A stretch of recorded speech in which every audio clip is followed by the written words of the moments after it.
Voyages of the Harmonia Ship 1. Prologue. In the age when the seas bound the worlds more securely than the stone roads, and the winds carried not only ships but also destinies, in the ports of the ancient world stories were born that no scribe could fully comprehend. Among merchants, sailors, soldiers and travelers, every wave brought a name, every shore hid a promise, and every departure had in it something of the joy of the beginning, and something of anxiety to the unknown. In that world of endless waters here rose Harmony. It was not the biggest ship, it was not the richest, nor the most feared, but it had something that few ships carried in their wood. The bond of people who had learned to believe in each other before they believed in the luck of the Yes.I. It all began in the port of Caesarea Maritima, where merchants spoke many languages, where the smell of salt mingled with the fragrance of spices, and where every quay was a gateway to the worlds unseen.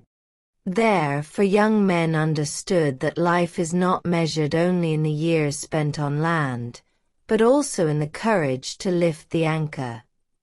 Nathaniel, the man of maps and of silent determination.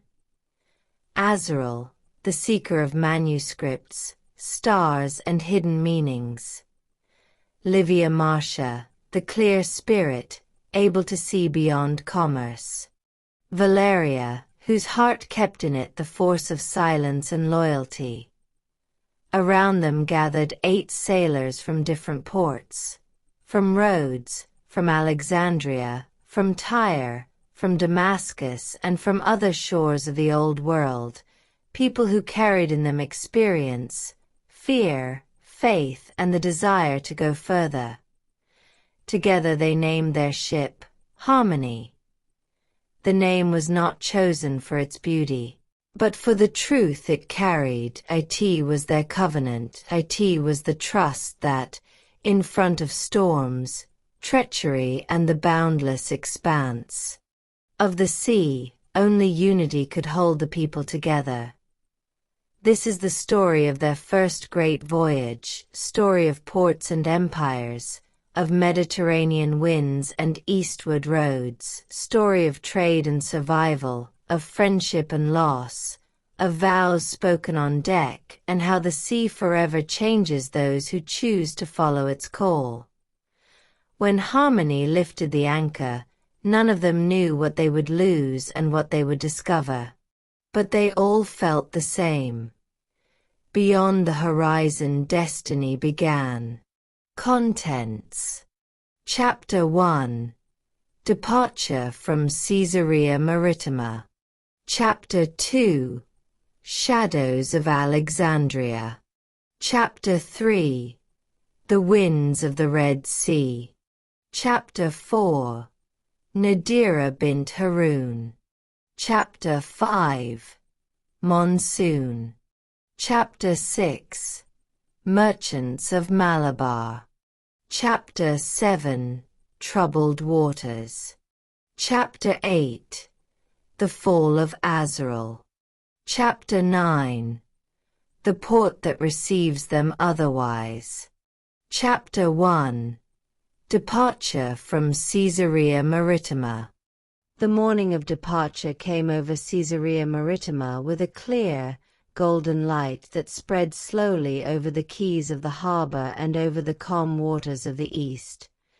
The sun was rising from the edge of the sea, and the first rays were breaking in the masts of the anchored ships, in the tight sails and in the woods still damp with dew and the harbor.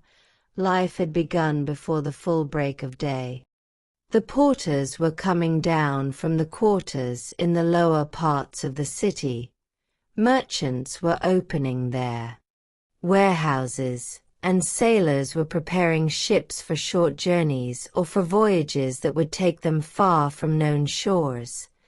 But for the people gathered on the Harmonia's deck, that morning was different. It was not just a new departure, it was the beginning of a new journey. They had crashed off the Mediterranean Sea. The gunwales were cracked, the sails torn, the mast loose. One part of the crew had gone west to Gades, and the other had remained at Salamis to save the ship. Now, however, after everyone was reunited, the Harmony seemed to have been reborn. The new would join the old without betraying haste. The ropes were stretched, the sails well folded, and the masts they rose straight up into the morning sky. The ship seemed more mature, as if it carried within it the memory of the trial and the strength to go on. On the deck, Nathaniel had been the first to wake up. He stood at the bow and looked to the east. From there came the faint wind of the morning, and the distance. The sea seemed a surface of bronze moved by the light. He heard footsteps behind him. It was Azrael. His brother approached without saying nothing. The silence between them was old and safe. Sometimes they didn't need words. After a while, Azrael said, "Today something else begins." Nathaniel agreed. "Yes.I feel it. We don't go just for business anymore." "No." He smiled slightly.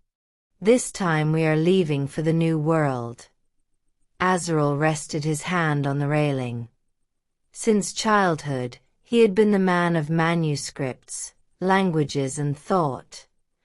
But that morning, in his eyes you could see the same anxiety that possessed Nathaniel.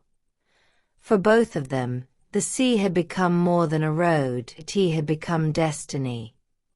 Behind them, the rest of the crew was making preparations. Livia Marcia and Valeria Kasia were checking the registers together. On the low wooden table were placed wax tablets, supply lists and notes about the exchanges made in the last days in the port. Livia's eyes were clear and attentive. "We have water for 2 weeks. Dry grains for more. Oil, salted fish, dried fruits and 2 new barrels of wine," Valeria added. "And the fabrics bought from Salamis. If we reach Alexandria, we can exchange them for a good profit." Livia looked up at the sea. Meanwhile, the 8 sailors had taken their natural places. Darius of Tyre was checking the big ropes on the mainmast. Samir of Alexandria was examining the sky and the position of the sun. Rashid of Damascus had descended into the hold and was examining the securing of the cargo.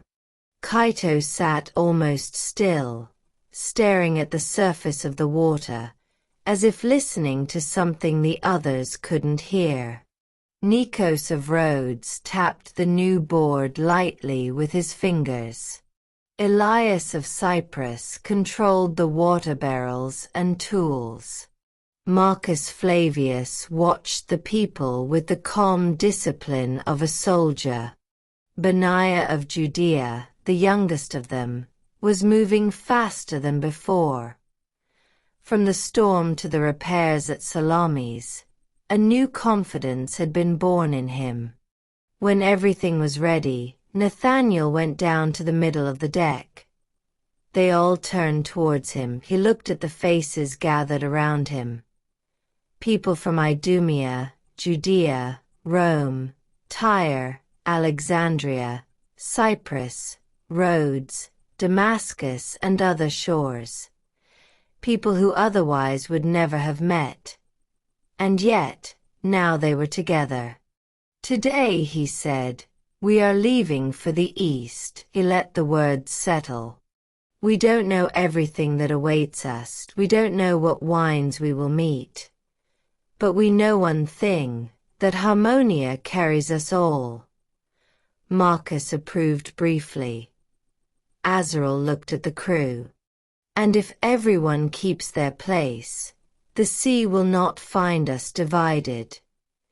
Darius smiled. Then let's show the sea who we are in the port. Several porters had stopped and were looking at the ship. An old woman made the sign of her blessing. A Cypriot merchant raised his hand to Elias. It was that simple moment that all ports know, the moment when those on land stay and the others leave. Raise the anchor, Nathaniel said. The chain began to move. The iron creaked. The wood creaked slightly. Darius of Tyre and Marcus Flavius of Rome coordinated the first maneuvers. The ropes were released.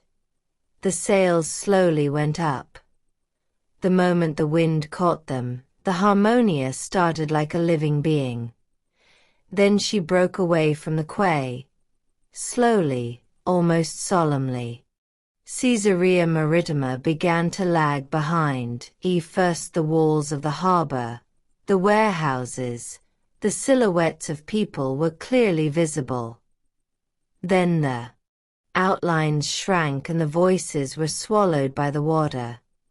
Nathaniel remained with his hand on the helm. For a while, no one spoke.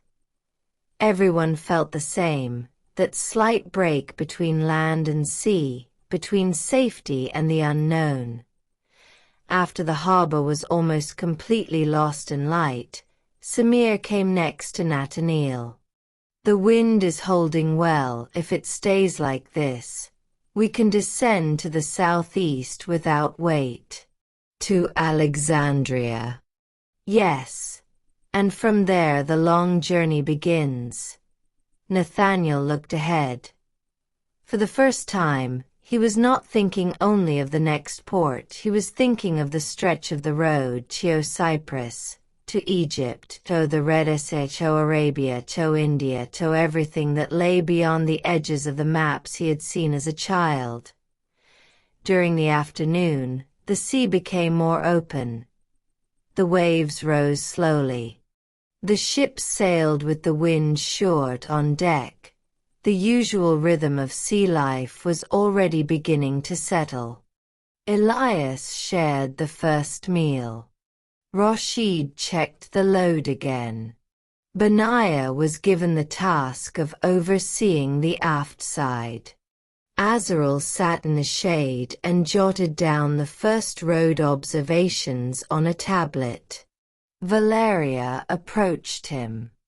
"Are you already writing?" "Yes." "What?" Azrael looked up.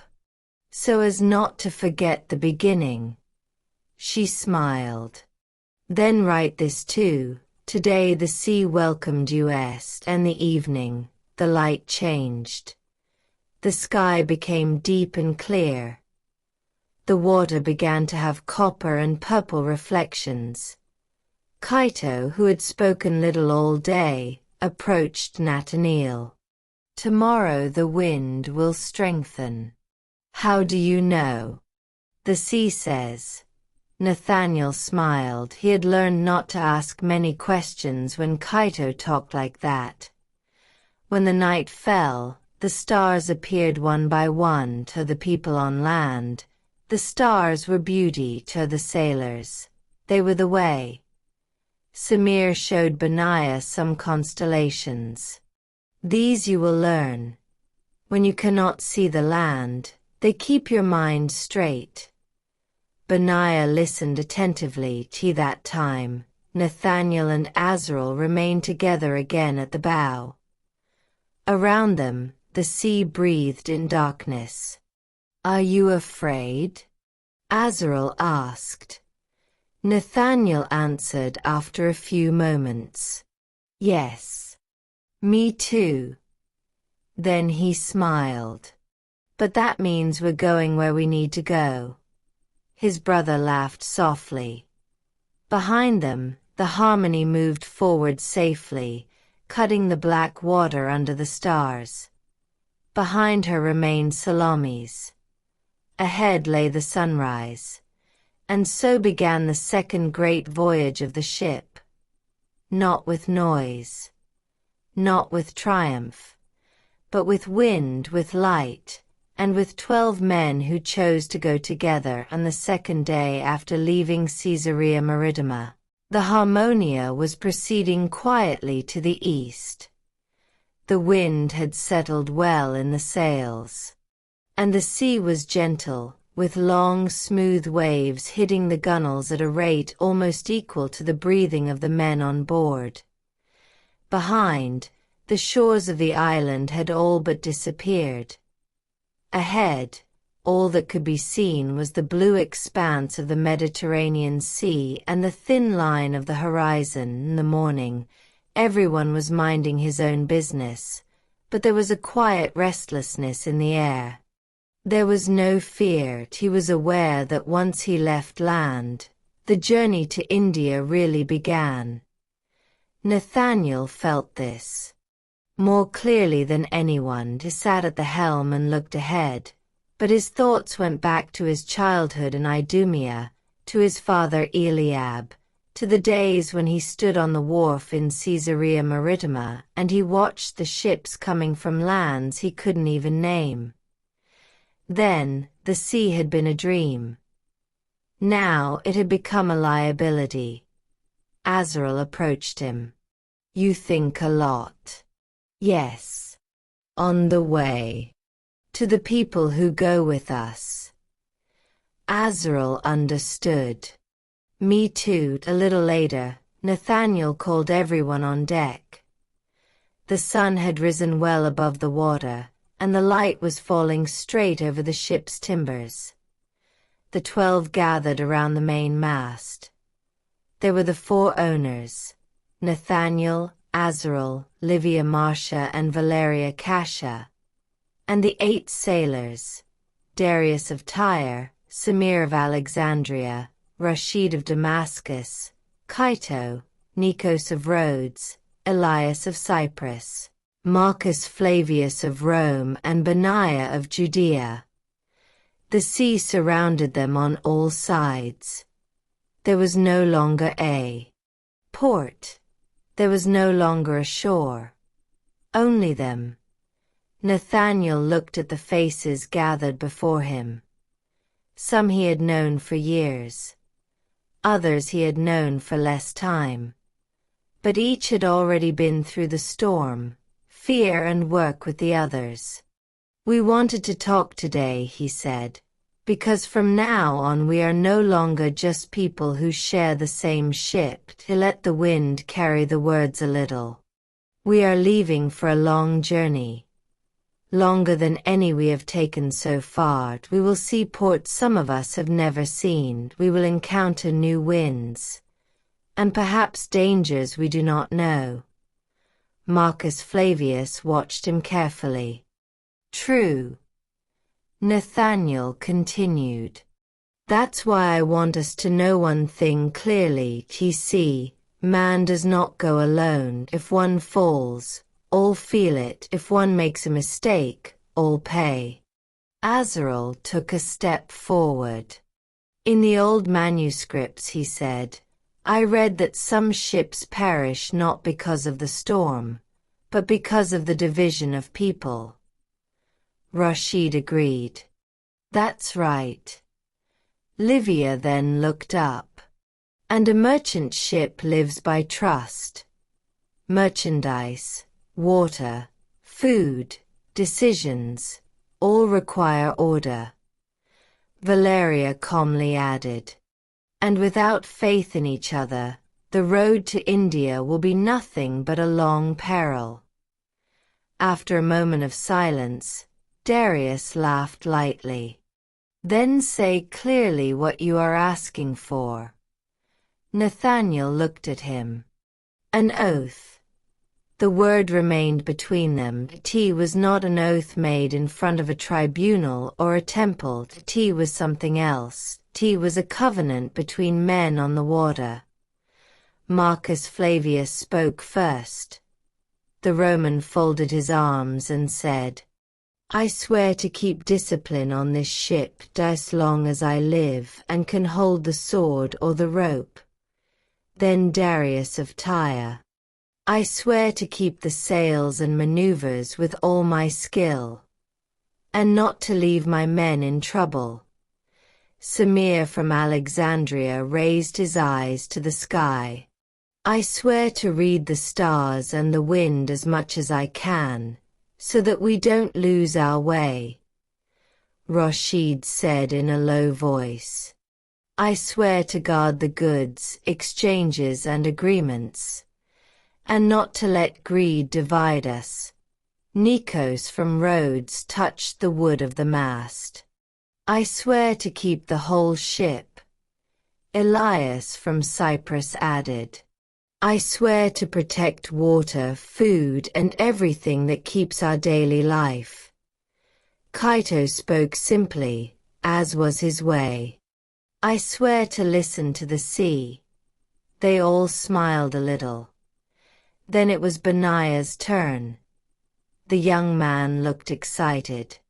I swear to learn, not to run away from the weight and not to leave my people. Nathaniel then saw in his eyes something new, not just youth, but the beginning of a true maturity. Then the four owners spoke. Livia said, I swear to keep the order of business and accounts, and not to let the gain be greater than people's lives.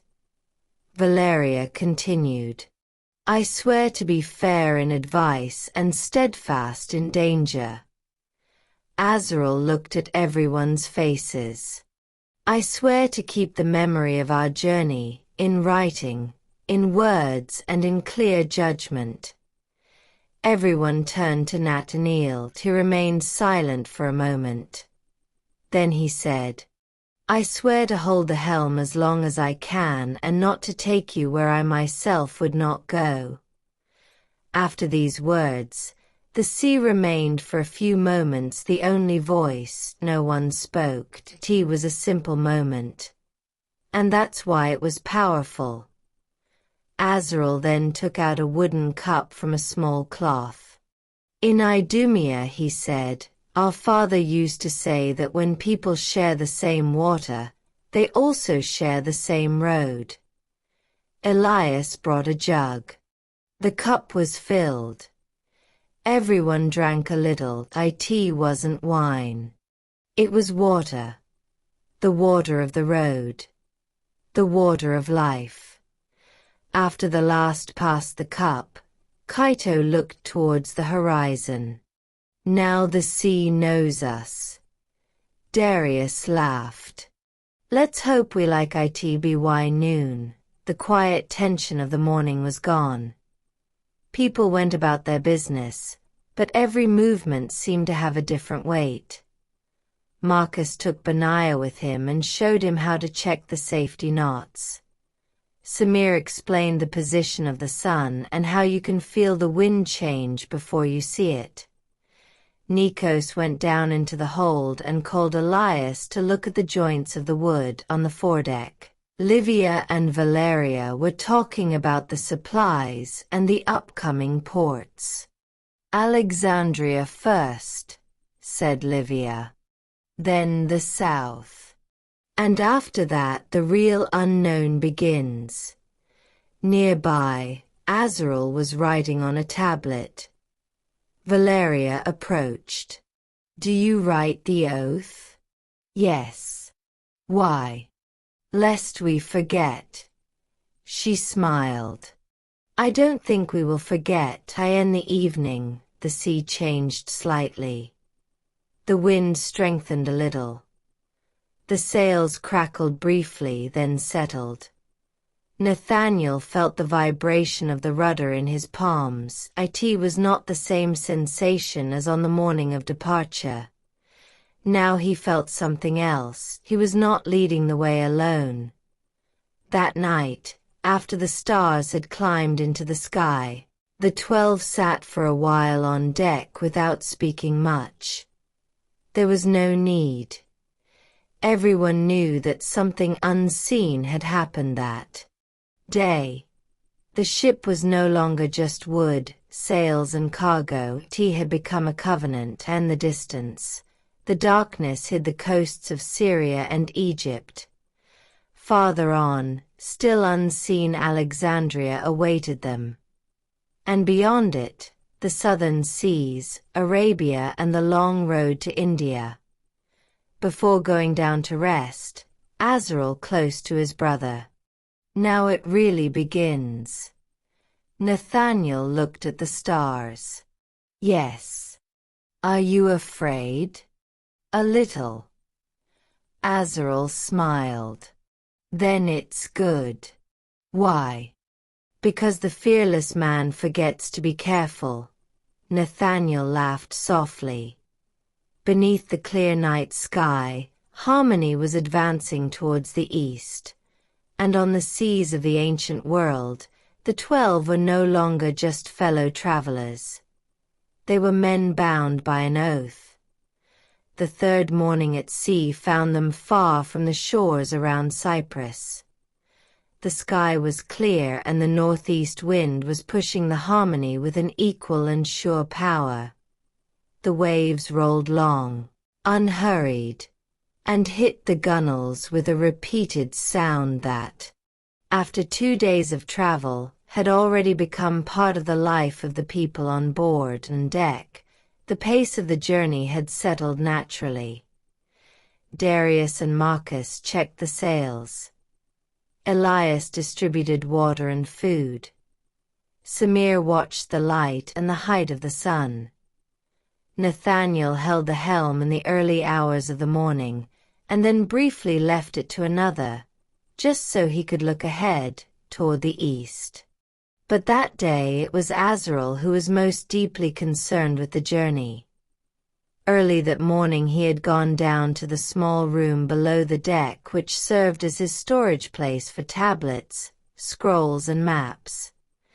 The space was not large. A bronze lamp hung from a low beam. 2 chests were fixed at the corners, and a narrow wooden table had been nailed to prevent it from sliding when moving.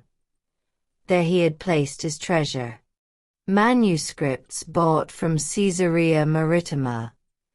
Tablets with observations taken from sailors in Alexandria.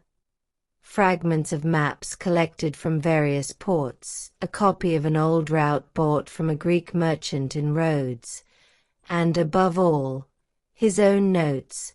They had gone before them. He carefully unrolled an old parchment, slightly blackened at the edges. It had been written in Greek. The letters were thin, slanted, sometimes almost effaced as he read it.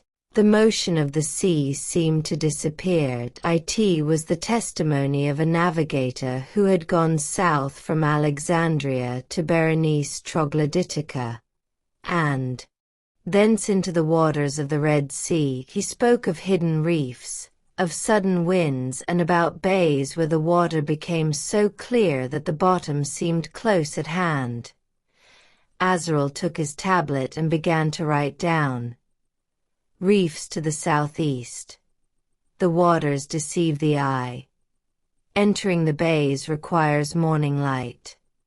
Then he unfolded another document. People buy fast but sell slowly. He didn't show all the merchandise from the first day. Azrael smiled slightly.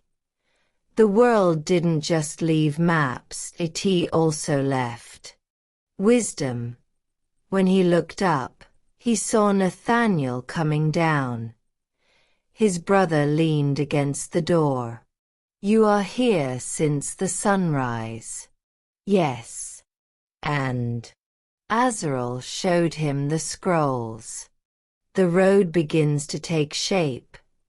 Nathaniel entered and looked at the table. The drawn lines still seemed abstract to him, but he knew that in Azrael's mind they were becoming living geography. Show me. Azrael spread a map on the wood. It was simple. The coasts of Egypt, then the descent to the south. Here we are now, he said. His finger touched a portion of water. Here we will reach Alexandria. From there we go down to Berenice, then we enter another sea. Nathaniel looked at him. How do you know these maps are good? Azrael thought for a moment. I don't know. Then I compare them. He took 3 different tablets. If 3 people who have never met say the same thing about a place, it means there is some truth there. Nathaniel smiled. Only you could say that. And only you could hold the helm without asking too much. They both laughed. But Nathaniel knew that without his brother the road would have been different. Later in the afternoon, Azrael came up on deck with some of the maps. Livia and Valeria noticed him. Did you discover something? Livia asked. More. All 3 sat down by the mast. Azrael held out the parchment. Forget it. Here are the main ports to the south of Arabia. But what interested me more is something else. Valeria leaned over. What exactly? The winds. He touched the edges of the sea with his finger. Those who went before us say that the road to India is not made only according to the map, it is made according to the season and the wind. Livia looked at him carefully. You mean, if you enter the sea at the wrong time, the sea can hold you for months. Valeria remained silent. Then we don't just travel through space. No, said Azrael, we also travel through time. In the afternoon of the same day, Samir from Alexandria came to him. I heard you are reading scrolls again. Yes. Let me see. Samir was one of the few sailors who knew how to read quite well. Azrael showed him a map. The Egyptian traced the route with his finger. It's good here. Then he touched another part. But the author was never here. How do you know? Samir looked up. Because he drew the rib as a straight line. No rib is like that. Azrael laughed. Then we corrected it. And together they sat for almost an hour, comparing the drawing with the memory of a man who had seen the places. For Azrael, this was one of the most vivid things he could do, to see how word and experience meet. In the evening, the sea calmed down even more. The sky opened wide, and the light descended on the water in a golden color. Azrael sat alone at the bow. In his hands he held a tablet. But he was not writing, he was looking. For the first time in his life, the maps were no longer just signs. In front of him was the road itself. He felt footsteps. Valeria approached and sat next to him. What are you thinking about? How strange it is. What exactly? When I was a child, I read about the seas. Now I am in the middle of them. She looked at him gently. And what's the difference? Azrael answered after a few moments. On the parchment, the sea is calm, alive, breathing.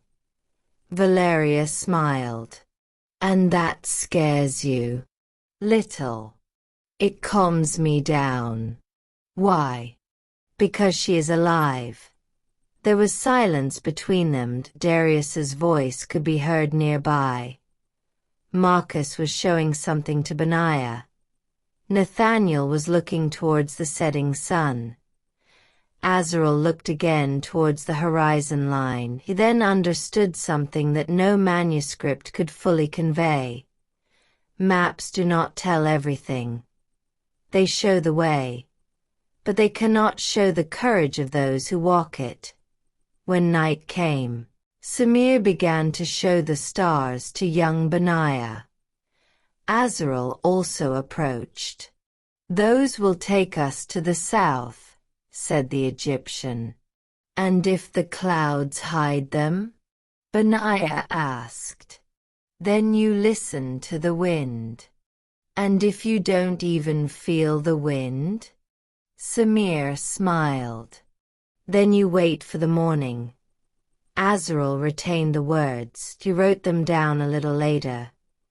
That night he added another line to his tablet. "A map shows the places. The people show the way." When he finished, he stood leaning against the rail. The stars had risen over the dark sea. Ahead still awaited Alexandria, Berenice Troglodytica, Arabia, and then the unknown seas of the east. But now for Azrael, the unknown had begun to take shape. It was not just the dream of the child who had read manuscripts. It was the beginning of a lived geography. And under the clear night sky, the Harmonia marched on, carrying not only men and cargo, but also the knowledge gathered by generations of seafarers. And somewhere, in the stillness between the stars and the water, Azrael felt that their journey was just beginning. On the fourth day after leaving the Salamis, Harmonia was moving steadily to the southeast. The day had been clear, and the wind had remained constant. The swelled sails kept the ship in steady, jerkless motion, and the long waves of the Mediterranean Sea rolled under the keel like an old, unhurried breath. There was no sign of dry land around. The sky and water met in such a thin line that it seemed the world itself ended there. Towards evening, the light began to change. The strong blue of the day deepened into a gold-faded, then a coppery hue. The sails took on reddish reflections, and the wood of the deck seemed warmed by the fire of the sunset. Sailors, that hour always had something solemn. The day did not end suddenly at S.E.A. It slowly withdrew, as if to allow time for the men to understand that they were entering another world. Nathaniel stood at the bow. It was one of his favorite hours. In childhood, on the quays of Caesarea Maritima, he had always been fascinated by the moment when the ships heading to the sunset turned into shadows and then disappeared. Then, in his mind, beyond the horizon began a realm that no one in his village could encompass. Now he was there. Not in his imagination, in his court. He heard footsteps behind him. It was Livia. She approached without disturbing the silence and leaning against the railing next to him. For a few moments they both watched the sunset. "You have changed," she said. Nathaniel turned his head. "How?" "In the port of Salamis you looked forward with impatience. Now you look with difficulty." He smiled a little. "Maybe because now I feel the way." Livia understood it. On land, plans can be drawn on tablets. On the sea, every decision starts to have weight. "Are you afraid?" she asked. Nathaniel answered after a few moments. "Yes." Livia was not surprised. "Why?" "Because there are 12 souls here. And every wave reminds me of that." She placed her hand over his. "You do not carry the helm alone." Her words stayed between them longer than any other comfort. That time, in the stern, Marcus Flavius and Darius of Tyre were exchanging the short words of people used to the sea. "Good wind," said Darius. "Very good," answered the Romanian. "Are you afraid of silence?" "I'm afraid he's coming after her." Darius laughed. Then you are a real sailor. Marcus did not answer, but smiled almost unseen.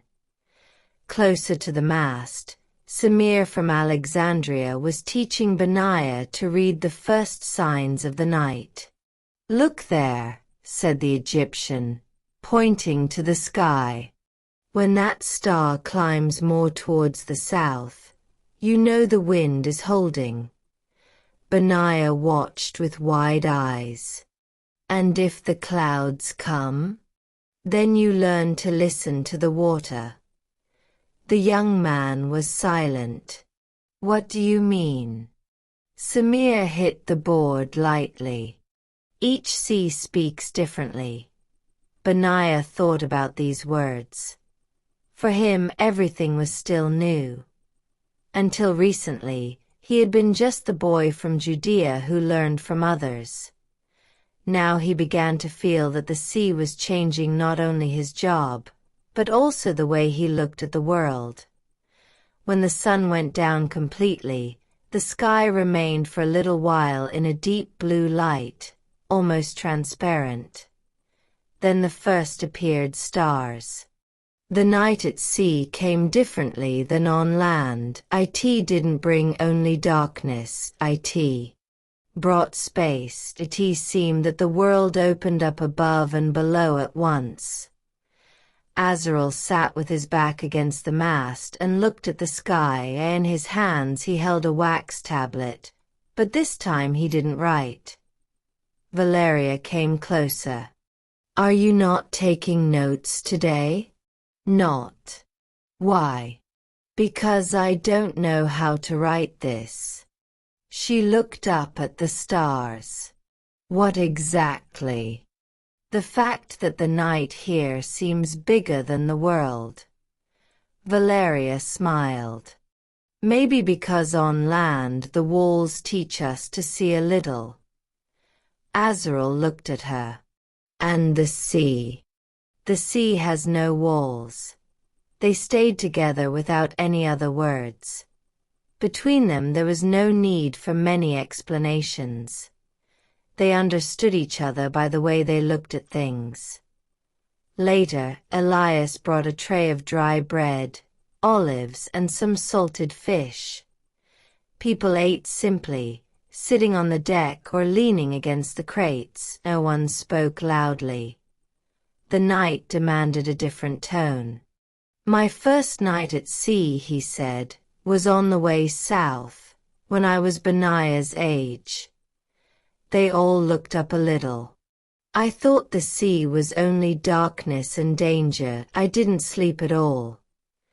The next day, the old man on the ship asked me why I was shaking. And what did you tell him? Benaiah asked. That I'm afraid. And him? Rashid smiled weakly. He told me, then it's good. The man without fear dies first. Darius laughed briefly. True. Around them the night was getting deeper and deeper. The sea was no longer blue, it was black, but not a heavy blackness, living blackness, in which the waves sometimes caught silver glints under the starlight. Kaito, who had been silent until then, got up and went to the bow. Nathaniel followed him. What are you listening to? She asked him. The wind. And tomorrow it will grow. A lot. Kaito was still for a moment. Enough to keep us awake. Nathaniel looked ahead. He wasn't worried yet. But he knew that people like Kaito didn't talk pointlessly. In the middle of the night, the watch shift became quiet. Marcus and Darius remained on the deck. Samir sat near the helm. Nathaniel wanted to go down for a little rest, but he stayed. He couldn't. He needed to feel the night. For a while they stood side by side, looking ahead. Do you remember Idumea? Nathaniel asked. Yes. Would you have ever imagined this? Azrael smiled. When I was reading the manuscripts, yes. I don't. Not. I just wanted to see the ships closer. Azrael laughed softly. And now? Now I feel that the sea is changing us. All of them. Nathaniel kept quiet for a while. Are you afraid of something? Azrael answered without haste. Yes. Why? Of what cannot be written before. Nathaniel understood. That was Azrael's fear, not the unknown, but the part of the unknown that even knowledge cannot master. The stars had gone up. Above them stretched the sky that the Egyptians, Phoenicians, Greeks, Romans and sailors had seen before them. Beneath them was the same water. For a moment, Nathaniel felt something almost solemn. The sea made people small. But it was also part of something much bigger. When the night was well over half past, Livia and Valeria went up on deck again. They couldn't sleep. They sat down by the mast. What are you thinking about? Livia asked. Valeria answered slowly. In India. How do you imagine it? Brighter than all stories. I see it full of smells. Valeria laughed. You always see the deal. And you? I want to see the world bigger than Rome. Livia looked at her. Do you think we will see it? Valeria answered without hesitation. Yes. In the last hours of the night, the wind changed slightly. The sails crackled briefly. Darius got up immediately. Kaito was right. Marcus beckoned to the people. The movements became precise and short. There was no storm yet. But the sea was beginning to remind them that a vigil is never complete without attention. When at sunrise the sky began to open again, most of them hadn't slept much. And yet no one seemed tired. That night had changed them. It had given them something that the harbors could not give. He had given them the measure of the way. Behind them remained the silence of the shore. Ahead still awaited them Alexandria, the coasts of the south, the Red Sea, Arabia and the long way to India. And under the first rays of the morning, the Harmonia went on her deck. 12 men carried memories, fears and hopes, and it was from these that the true power of a ship was born. Chapter 2. Shadows of Alexandria. On the morning of the 5th day after leaving Salamis, the sea wore a different light. The air had grown warmer, and the wind came from the south with a dry, almost earthy breath to most on board. The change was scarcely felt. But Samir of Alexandria had recognized it before the full break of day. He stood at the prow, with a long, quiet gaze. Nathaniel approached. Do you feel something? The Egyptian smiled. Yes. Earth. Not yet. But the air has changed. Alexandria is not far away. Nathaniel looked ahead. At first he could see only the thin horizon, almost melted in the light. Then, as the sun rose, in the distance appeared a long, low shadow stretched across the water. At first it seemed only a grey patch. Then it took shape. The coast of Egypt. That moment there was silence on the deck. Natural. It was not childish astonishment. It was that feeling that sea people have when, after days at sea, the land returns to their eyes to Benaiah, who had never descended so far south. The image had something almost solemn about it. "Is that Alexandria?" he asked. Samir nodded. "Yes. But first you will see the shadows." "What shadows?" The Egyptian turned his gaze towards the shore. "Of the walls, towers and people. The big cities first appear as shadows. As Harmonia approached, the outlines became clearer. The coast slowly rose, and the morning light, towers, warehouses, masts and the silhouettes of other ships could be seen. Above everything floated a continuous movement, a sign that the port had already awakened for many hours. And then, in the distance, rose above the sea a shape that silenced everyone. The lighthouse of Alexandria towered over the water like a pillar of stone. And light, huge and calm, taller than any building many of them had seen. Livia Marcia instinctively put her hand to her chest. "It is bigger than I imagined," Valeria answered slowly. "Now I understand why the sailors mention him almost like a star." Nathaniel watched without saying anything. When he was a child, he had heard about the Alexandria lighthouse from the mouth of some sailors who came to the port of Caesarea Maritima. Then it seemed like a story to him. Now he had it before his eyes. As they neared the harbor, the movement around them increased. Greek ships, Egyptian ships, fishing boats, merchant vessels from Syria and Cyprus were crossing the water in all directions. Cries in Greek, Latin, Egyptian, and Aramaic rose across the quays. The smell of the port came before the earth. Salt, oil, burning wood, fish, spices and smoke. To Nathaniel, that mixture had something almost alive. It was the smell of the world. "Keep order," Marcus Flavius shouted. Darius and Elias began preparing the mooring lines. Rashid went down for a final check of the cargo.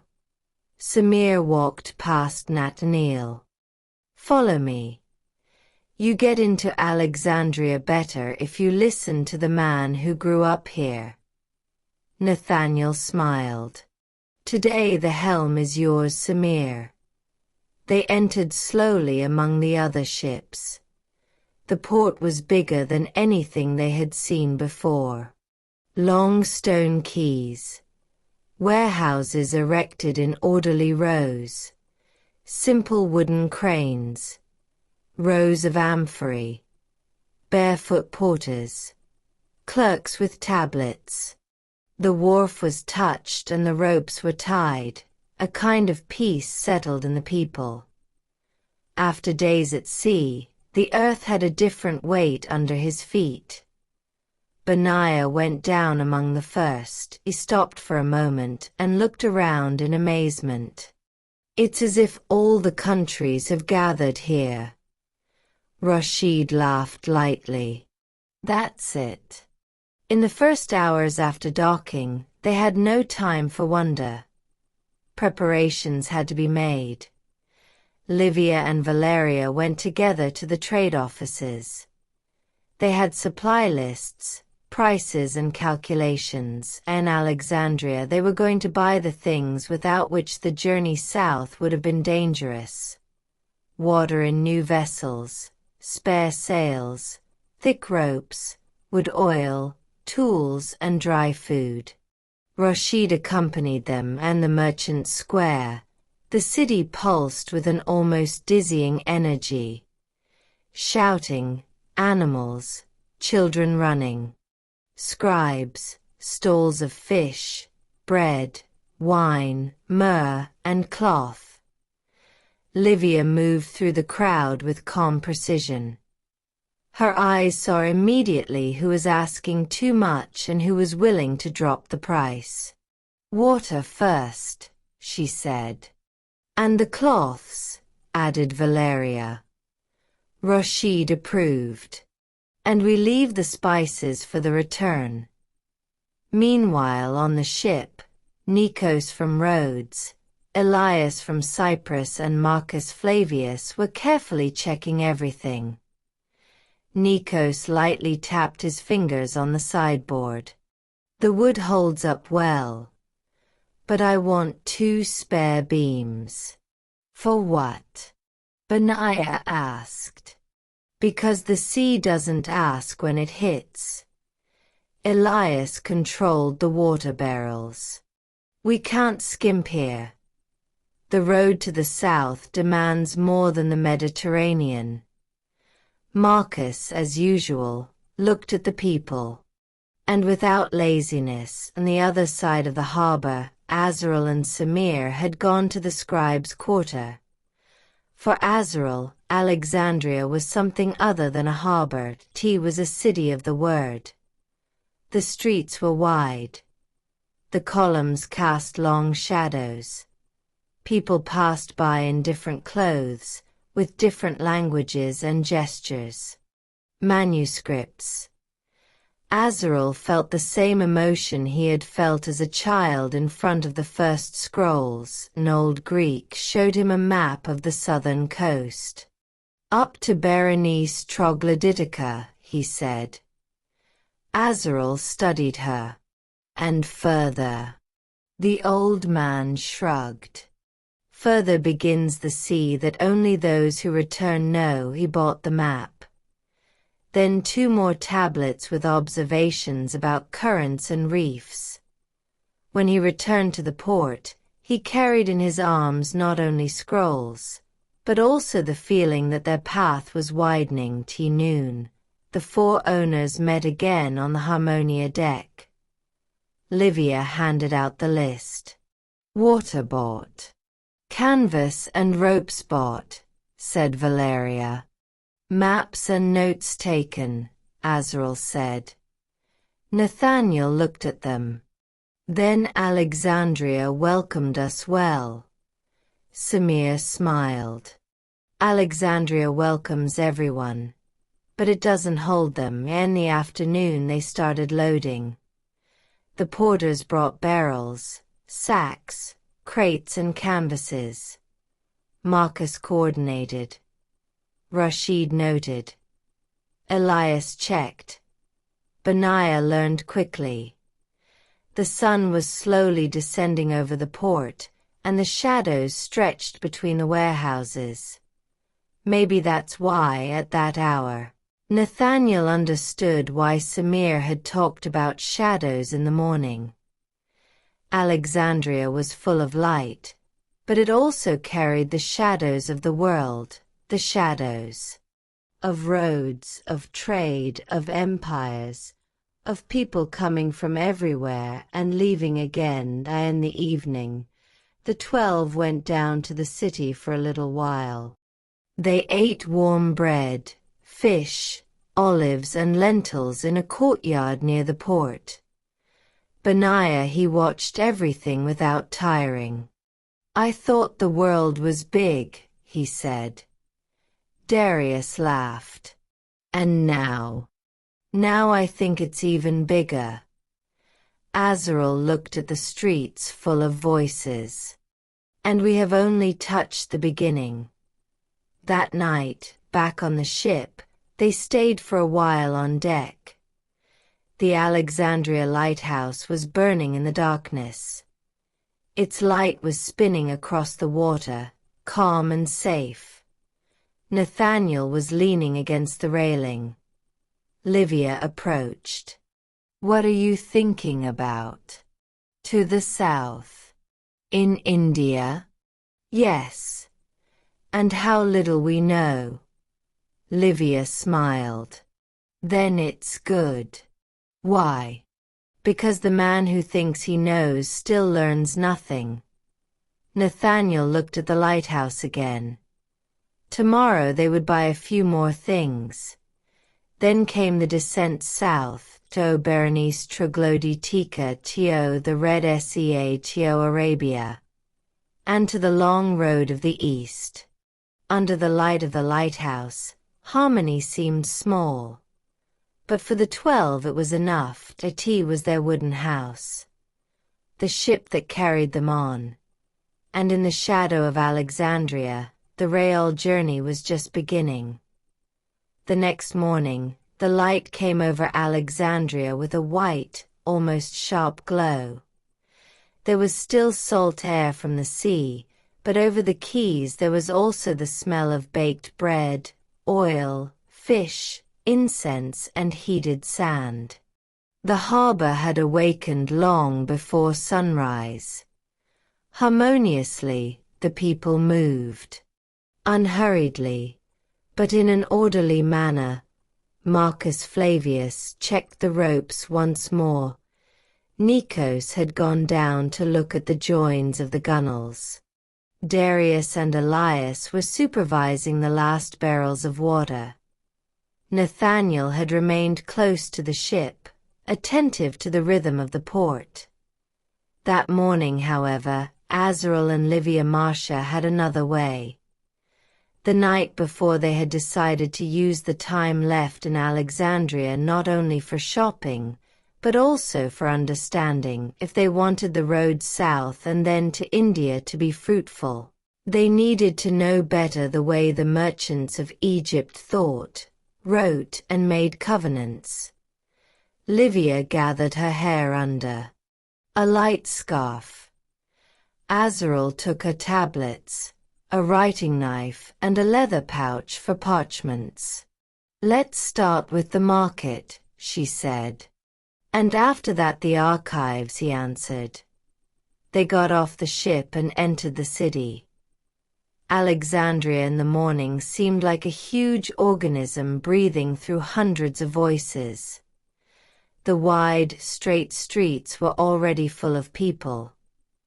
Egyptians in simple linen tunics, Greeks in looser clothes, Syrians, Jews, Romans, Africans from the south and sailors from distant islands passed by them, and few places in the ancient world you could hear so many languages in the same streets. The first stop was the grain market. There the Nile was felt without being seen. Great sacks of wheat and barley were laid out in long rows. Scribes with wooden tablets wrote down weights, names and prices. People negotiated quickly, without saying much. Livia watched intently. "See," he said to Azrael. "Here you don't just buy food. You buy time." "What do you mean?" "Whoever has wheat at the right time can sell twice as much. The good merchant doesn't just buy what he sees, he also buys what will come." Azrael smiled. "You read the market like I read manuscripts. Perhaps the shop is also a kind of manuscript." They walked on, and the spice market. The air became almost dizzying. Cinnamon, myrrh, pepper, spikenard, resins, oils and dried herbs mixed in a dense smell. Livia immediately noticed the way the stalls were arranged. "Look," she said. "Cheap goods at the edge. Expensive goods inside. To pull you deeper?" "Exactly." They stayed there for a long time. They talked with a Greek merchant who bought incense from the south of Arabia, with a Syrian who brought fabrics, with an old Egyptian who bought perfumed oil for the homes of the rich. Azrael listened more than he spoke. In every voice there was a geography, in every price, a road story. After the market, they started for the scribes' quarter. There the streets were quieter, in small, cloth-covered courtyards. Men bent over tables copied contracts, registers, letters, and cargo lists. Samir had told them where to find a trustworthy man. His name was Demetrios, an elderly Greek with a short white beard and thin, ink-stained fingers. He watched them intently. "From Caesarea?" "Yes," said Azrael. "And what are you looking for?" "The way Alexandria spells business." The old man smiled. "Then you have come." He invited them into a cool room, and the shelves were scrolls of parchment, wax tablets, registers and seals. For Azrael, the place had almost the solemnity of a temple. Demetrios took out a commercial contract. "Look." The text was in Greek. Azrael watched it carefully. There were the names of the parties, the quantity of the goods, the delivery term, the port of delivery, the price, the witnesses, and the penalty for delay. "Very precise," he murmured. "You have to," said the old man. "At sea, people's memory is not enough." Livia approached. "And if the goods are lost? Then it matters where it gets lost." "What do you mean?" "If it gets lost in the storm, the gods. If it gets lost in the harbor, the man pays." She agreed. They spent more than 2 hours there. Azrael copied forms of contracts. He jotted down legal expressions. He compared the way Greeks and Romans worded obligations. But what interested him most was something else. In an older register he found a list of ports. Alexandria, Berenice Troglodytica, Arab ports. Names he had not come across before.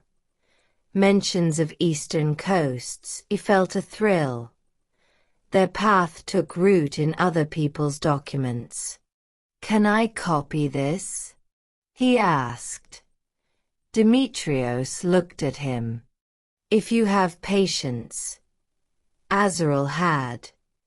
While he was writing, Livia talked to the old man about the business. "What is the mistake of young traders?"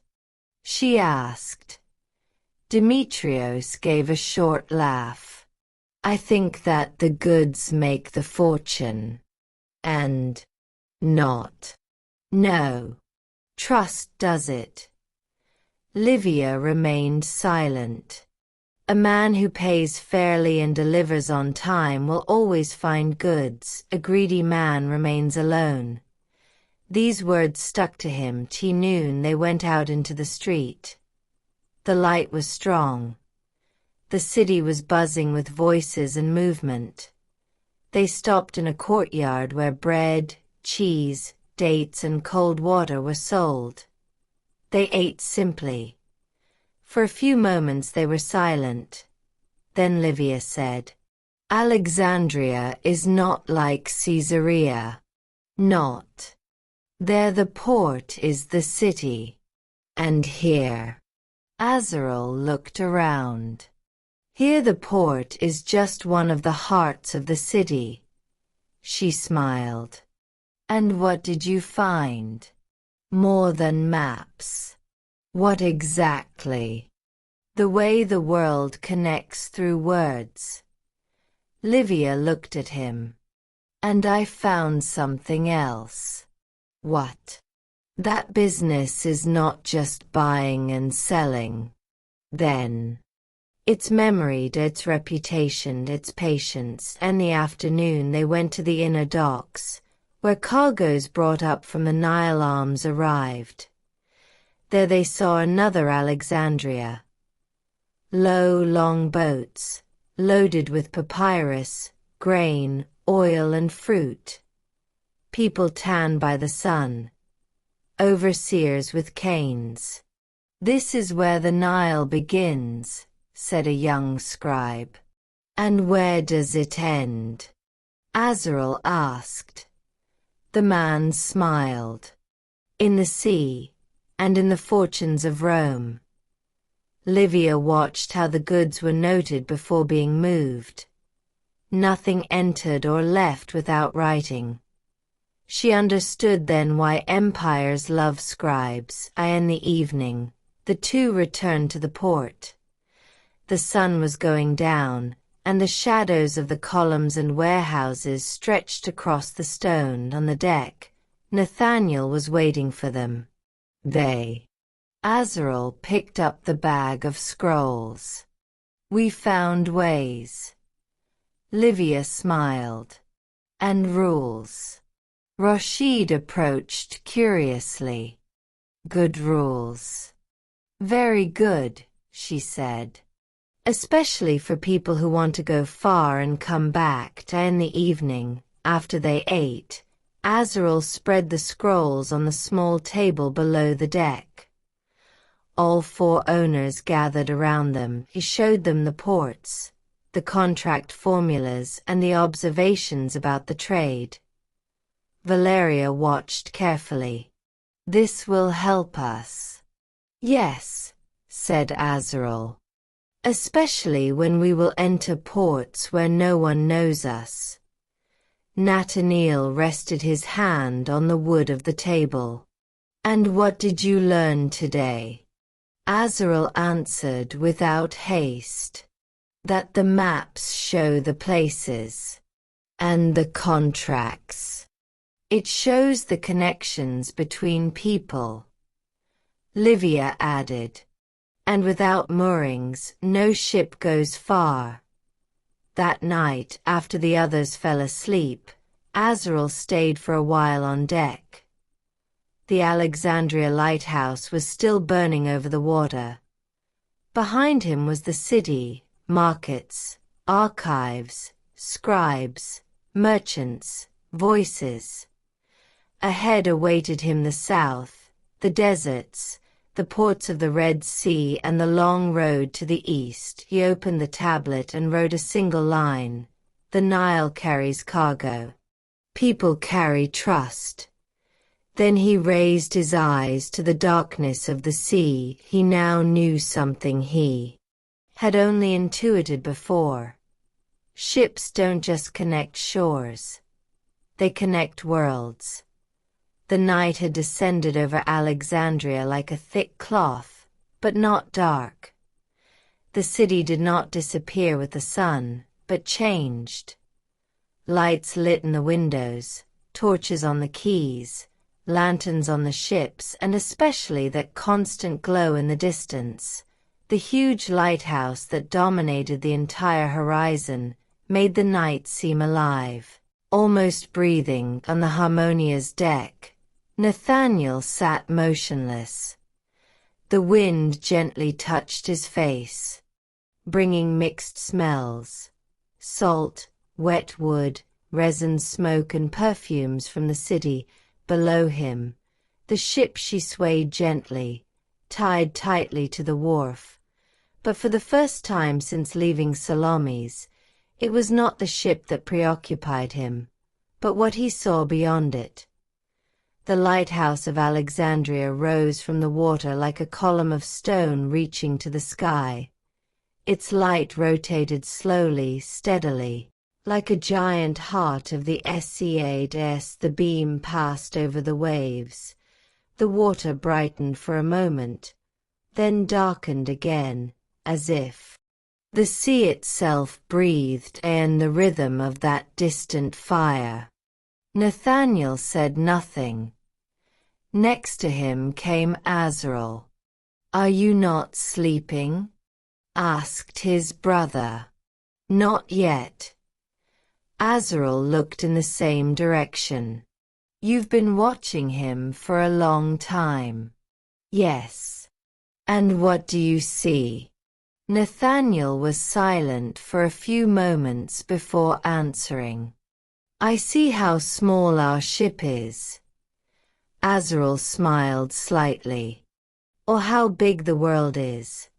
Nathaniel tilted his head. That was exactly what he felt, but he hadn't found the words yet. The lighthouse seemed to hold in it all the roads of the world. all the ports they had seen and all the ones they had only heard about. All the sailors' stories, all the maps, all the contracts and all the fears. When I was a child, Nathaniel said slowly, I thought the world was ending on the horizon. Azrael looked at him. And now? Nathaniel answered without taking his eyes off the light. Now I understand that the horizon is only moving. Around them the port was not sleeping. Alexandria was also alive at night on the quays. People were still unloading crates. Orders were being sung on other ships. In the distance, a group of Roman soldiers was passing by on patrol. But all this noise seemed secondary to the lighthouse.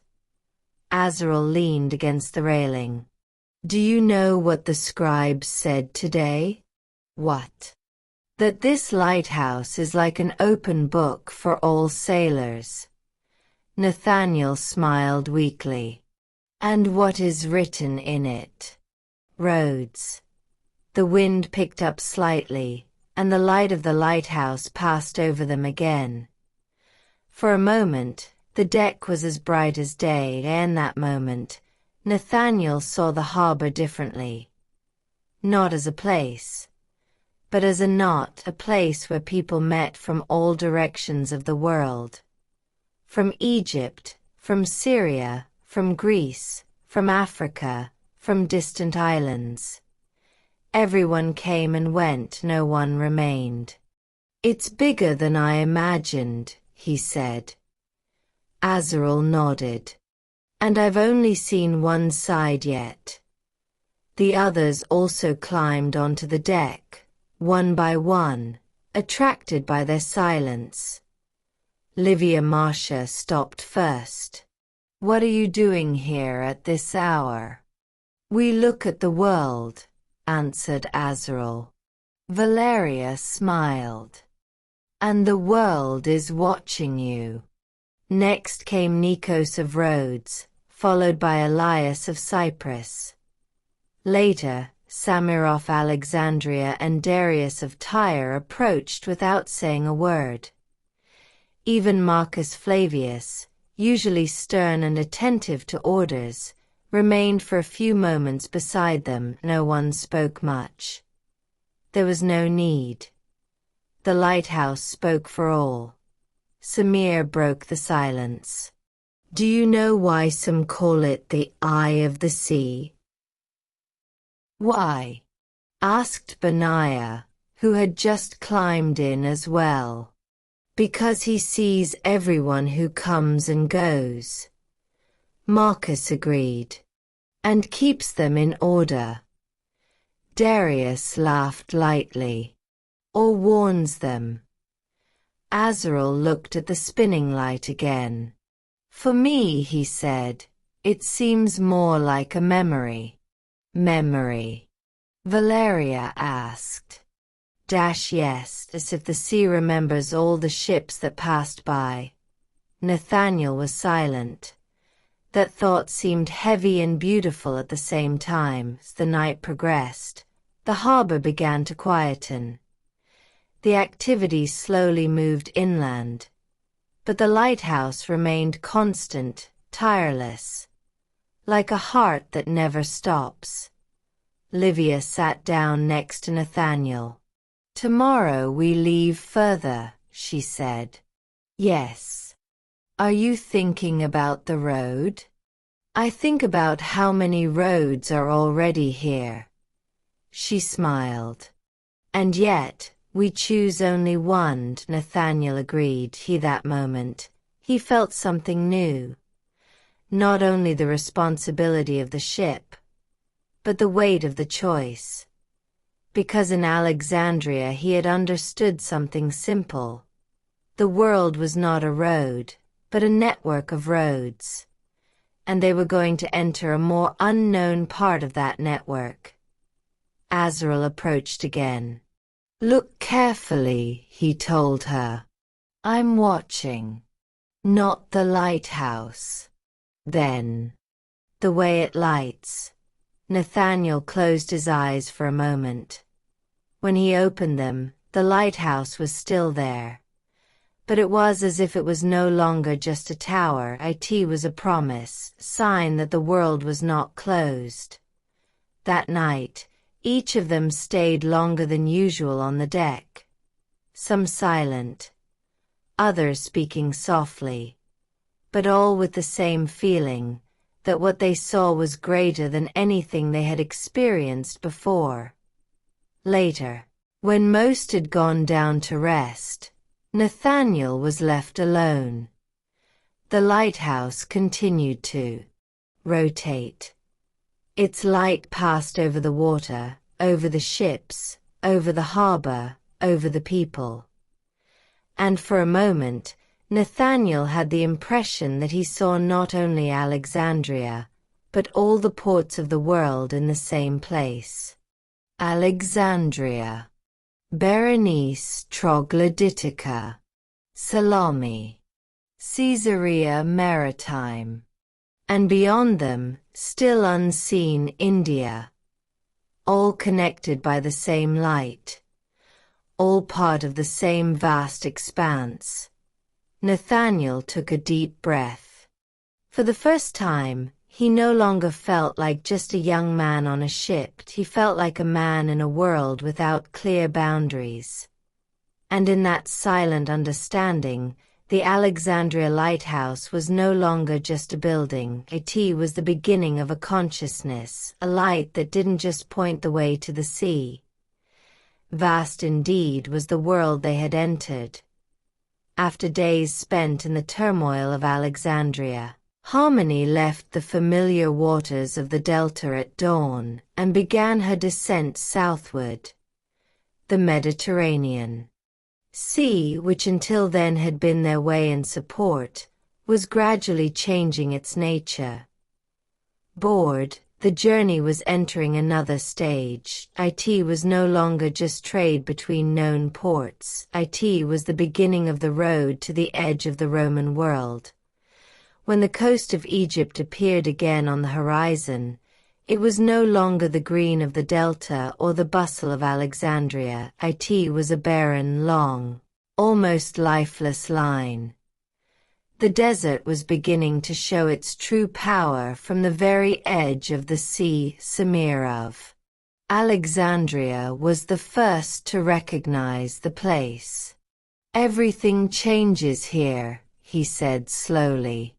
"What exactly?" Benaiah asked. "The air, the light, and the people." As they advanced, the water became clearer, but also more unforgiving. It no longer had that gentleness of the northern Mediterranean. It seemed deeper, quieter, as if it held within it an old memory of the heat. After a full day of sailing, something different appeared on the horizon. Not a big city, not a bustling port, but a sprawling settlement on shore, with low buildings, warehouses, dikes, and a harsh, almost military order. "Berenice," said Darius from Tyre. "Berenice Troglodytica," Samir confirmed. Everyone was silent for a moment. The port looked more like a border than a city, a gate. The gate of the desert. As they approached, the details became clearer. Quays built simply but solidly. Deposits of white stone. Roads leading straight into the dry, unvegetated interior. Roman soldiers overseeing the movement of ships. Sunburnt merchants with stern faces and quick glances. "You don't come here for pleasure," said Marcus Flavius. "Here comes the road," added Rashid. The Harmony slowly entered the harbor. The ropes were thrown and caught on the stone piers. The wood of the ship creaked slightly as it settled at the quay. All around, the air was hot, even in the morning hour. To those accustomed to Alexandria, the difference was striking. There was the noise of the world. Here was the concentrated silence of a gate. When they down on the shore, the sand gently burned their soles through their shoes. The air smelled of salt, dust and hot stone. Above the harbor there was no shadow of the great buildings, but only the open sky and relentless light. Livia Marcia looked around. "It's not a city," she said. "It's a crossing," answered Azrael. A Romanian official met them at the quay. He was accompanied by 2 soldiers. His voice was calm, but firm. "Goods. Destination." Rashid answered briefly. Nathaniel confirmed the documents. Everything was done quickly, and no delay, no long discussions. Berenice was not a place for stories, it was a place for decisions. After formalities, the crew split up. Some stayed on the ship for checks. Others went to the warehouses. Azrael and Livia asked for permission to explore the port and the trade routes inland. They were allowed, ready to go. Camels loaded. People silent. Water in skin bladders. Sacks tied tightly. "From here it goes all the way to the south," said a merchant. "To where?" Livia asked. "To Arabia Felix, to the ports of perfumes, to India." Azrael looked at the road. "And how long does it take?" The merchant gave a short laugh. "It depends on the wind and the gods, and that day, Azrael scored more than on any other. Roads, routes, names of tribes, remarks about water, about safety, about dangers. To him, Berenice was not just a harbor, it was the beginning of another world system. "From here on," said Marcus, "we are no longer on easy water. I know. The Red Sea does not forgive mistakes." Nathaniel looked towards the southern horizon. "People shouldn't forgive them either." Marcus looked at him closely. "You grew up on the road." Nathaniel smiled weakly. On the water and the following hours, the preparations continued intensively. Elias checked the water reserves. Darius strengthened the sails. Nikos inspected the wood carefully. But their sight was clearer. "I saw the caravans," said Livia. "And the routes," Azrael added. "And?" Nathaniel asked. Azrael hesitated. "The road to India is not a single road. Everyone has come closer. It's a network," he continued. "More ways, more ports, more risks." Rashid agreed. "That's right, that's why a lot of goods are lost." Valeria asked. "And us?" Azrael looked up. "We must choose each passage well." In the evening, when the sun went down over the desert, the light did not suddenly go out. It remained for a long time on the sand, like a slow burn. From the ship, Nathaniel looked towards the dry interior. For the first time, the sea seemed to end here, not in another shore, but in another world. "That's where the real road begins," Samir said slowly. Nathaniel nodded. "And there is no more water under us." "Not. Only people and sand." Samir smiled weakly. "And wind." That night Berenice was quiet. But her quiet was not peace, it was preparation. On the ship Harmonia, every man felt this in his own way. Azrael in calculations. Livia in plans, Marcus in order, Nathaniel in the silence of the sea. And so, under the vast desert sky, in the port of Berenice Troglodytica, they understood a simple truth. Not all roads in the world are made of water. Some are made of sand, wind, and choice. Chapter 3. The Winds of the Red Sea. Departure from Berenice Troglodytica took place at dawn, when the light barely touched the edges of the desert. The sky was clear, but not gentle. There was a sharp clarity, like a thin blade of metal separating day from night. Above the harbor, the stillness was almost deceptive, as if the sea itself was waiting for something. On the deck of the Harmonia, every movement was careful, calculated. Here, every knot of rope, every hoisted sail, and every decision seemed to carry double weight. When the ship left the quay, it was not a moment of joy, but one of concentration. For the 12, the real test of the South was beginning. The Red Sea was not like the Mediterranean. It did not have that familiar wide opening of northern waters. Here, the water seemed narrower, more deep, framed by arid shores, as if caught between two arms of stone and fire. The wind came quickly. At first it was just a breeze. Then it strengthened. "Hold the sails!" cried Marcus Flavius. "It's coming from the east," said Samir of Alexandria, his eyes fixed on the horizon. Nathaniel felt the difference immediately. It wasn't the calm wind of the west or the predictable trade routes. It was a shifting, erratic wind that seemed to come and go without warning. The ship tilted slightly. Darius of Tyre clung to the rail. "It's not stable," he murmured. "It won't be either," Marcus answered. Behind them, the desert of Egypt was slowly receding. The shoreline was getting thinner and thinner until it was just a yellow shadow at the edge of the world.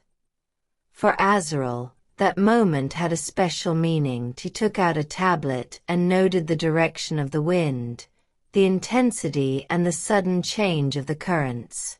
"Maps are not enough here," he said.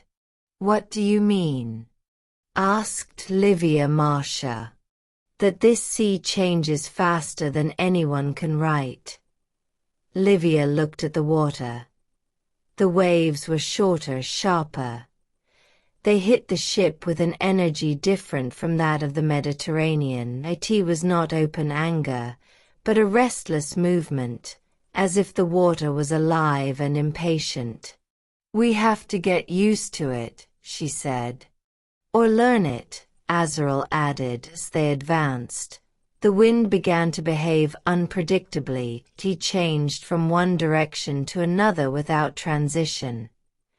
Sometimes it pushed the ship forward, sometimes it suddenly slowed it down. Elias from Cyprus and Nikos from Rhodes were constantly working on the sails. "Squeeze harder," shouted one. "Leave a little," answered the other. The command was always changing, depending on the breath of the wind. "It's like an animal," said Benaiah. "It is," confirmed Samir.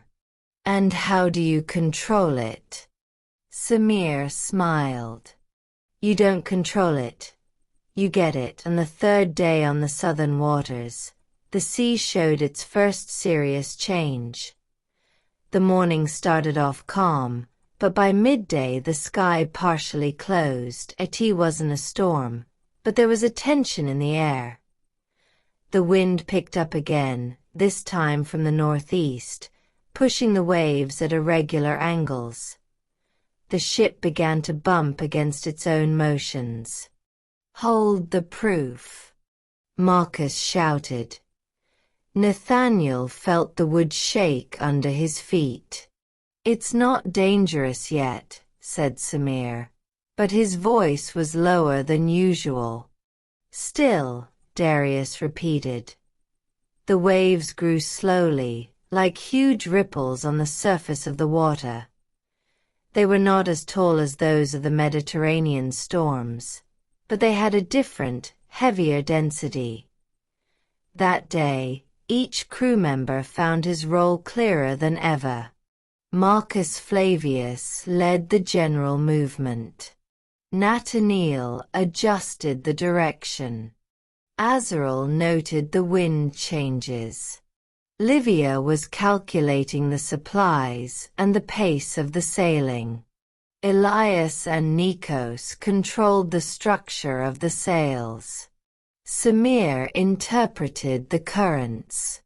Darius supervised the balance of the load. Rashid monitored the water supplies. Every gesture had become part of a living mechanism. Toward evening, the wind dropped suddenly. There was a strange stillness. Too fast. Too complete. "I don't like it," said Samir. "Why?" Nathaniel asked. "Because the Red Sea is not silent without reason." Azrael looked up from the tablet. "Do you think something is coming?" Samir nodded. "Or that something had already passed and I didn't see." The night came without clear stars. The sky was partially covered by thin clouds, and the moonlight reflected weakly in the water. In that silence, the ship seemed more exposed than ever on deck. The people stayed awake in shorter shifts. Nathaniel and Marcus watched the first part of the night. "Do you trust the ship?" Marcus asked. "Yes. But in the sea?" Nathaniel was silent. "I'm learning to respect her." Marcus agreed. "Respect keeps you alive here." Later, Azrael and Livia went up. "I checked the maps," said Azrael. "The currents in this area are not stable." "And the direction?" Livia asked. "Changeable." "Then we have to be careful with every decision." "Exactly." Around midnight, the wind returned. This time it was not sudden, but progressive. It started as a pressure in the air, then it turned into a constant force pushing the ship slightly sideways. "The sails!" Marcus shouted. Elias and Nikos acted immediately. "Adjust. Let it go. Tighten." Commands flowed quickly. The ship began to move at a slightly dangerous angle. "Hold the helm," Nathaniel shouted. The waves were getting more erratic. It wasn't a full storm, but it was enough to test every decision made up until that point. "Keep the ship steady," Rashid said, checking the barrels. That night, every small mistake could become big. And yet the ship held on. The morning found them tired but in control. The wind had calmed down again, leaving behind a still choppy but more predictable sea. Samir looked at the horizon. "It was just the beginning." "Started what?" Benaiah asked. "The true south."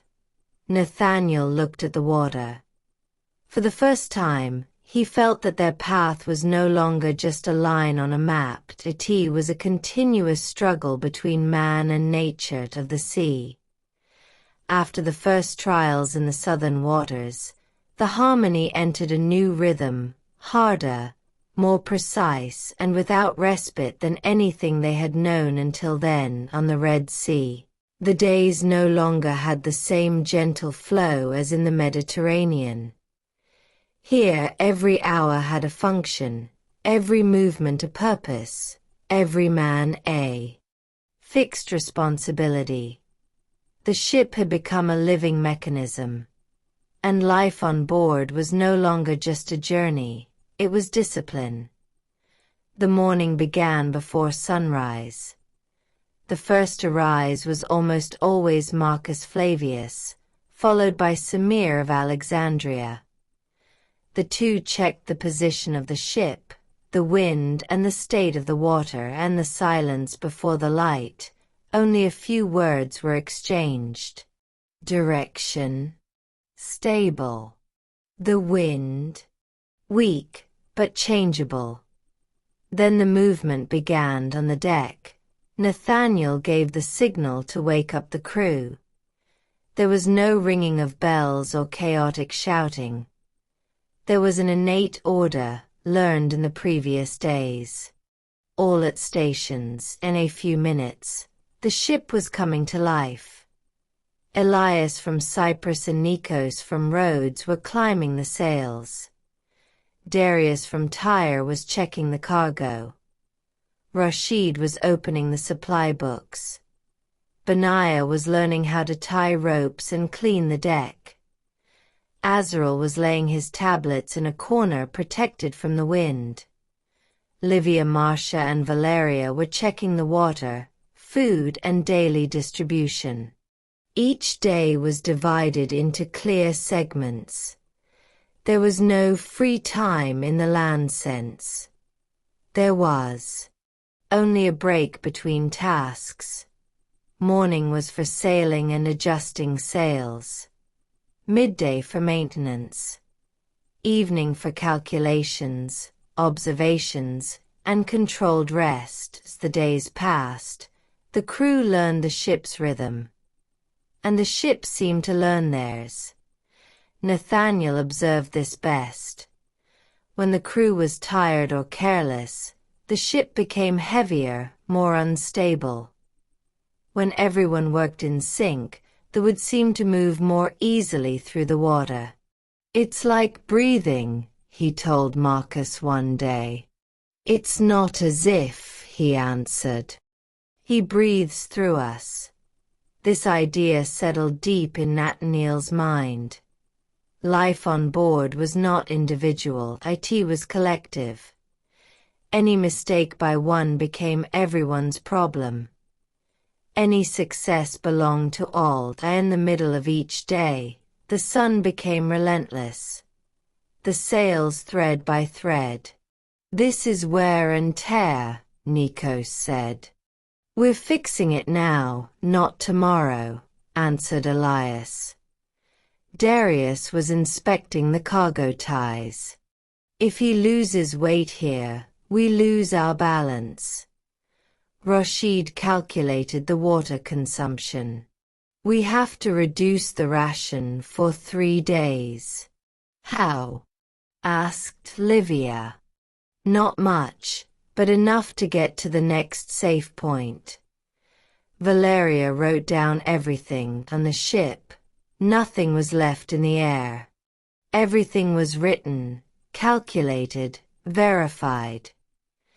Azrael was the one who observed the most. He didn't just write.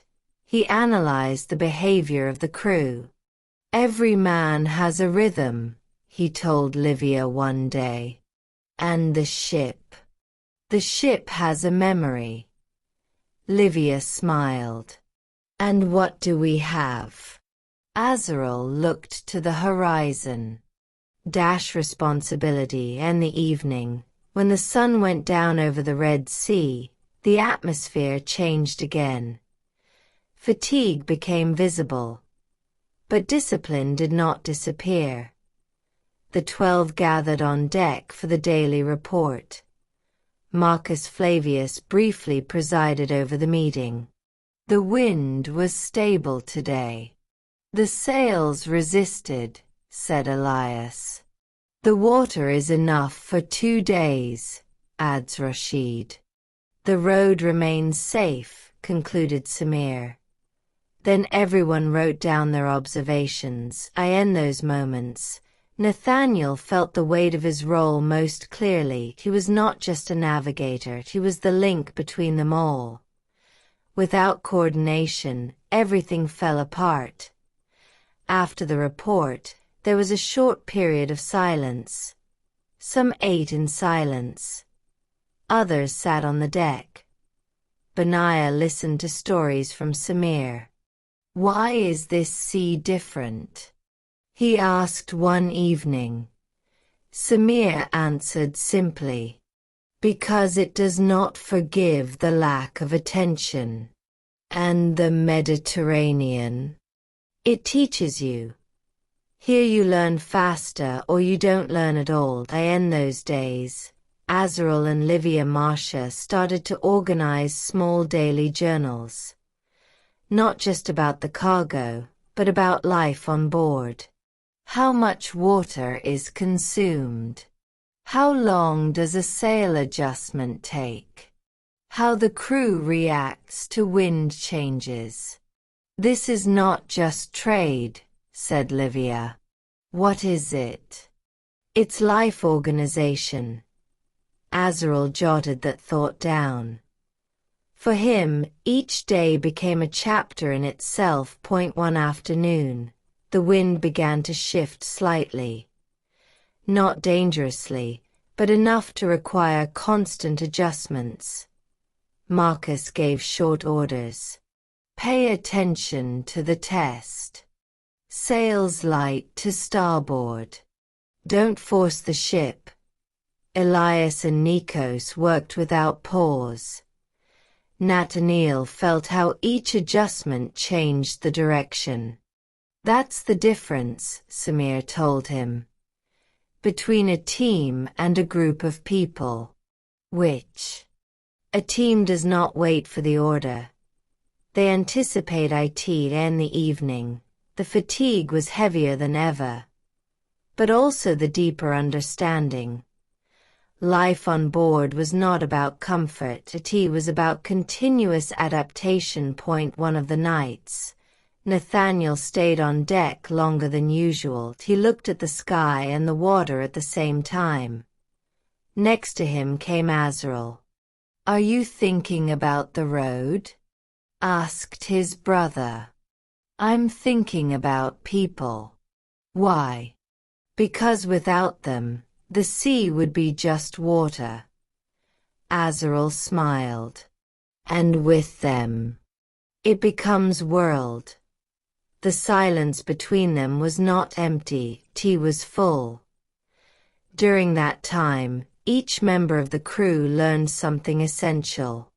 Discipline was not coercion, but protection. Work was not a burden, but balance. Life on board was not individual but communal. As the days passed, the Harmony was becoming more than a ship. She was becoming an organism.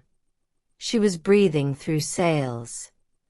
The Red Sea like a heavy curtain, but not hostile. The wind had abated, and the ship Harmonia floated steadily, gently rocked by the long waves that seemed more like breaths than movements of water. The sky was clear, dotted with cold stars, and above everything seemed suspended between silence and memory. That evening, the crew stopped working. For the first time in many days, there were no orders, checks, or sail adjustments.